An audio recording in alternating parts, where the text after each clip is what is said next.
recebeu um diagnóstico de depressão e acredita que vai ter que carregar essa dor o resto da vida?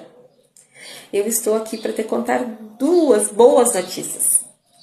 A primeira delas é que depressão não é doença, por isso que não tem cura.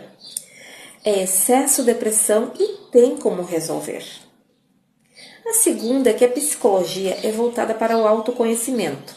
Então vamos fazer uma metáfora, uma analogia. Digamos que a depressão é um espinho no teu pé.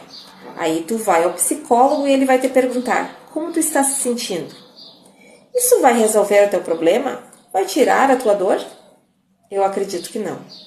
A TRG é voltada para a resolução de problemas, para eliminar a causa raiz, que seria o espinho no pé. Tirando o espinho do pé, os sintomas se dissolvem. Faz sentido para ti? Então, se tu sofre de depressão, vem comigo, porque eu tenho como te ajudar.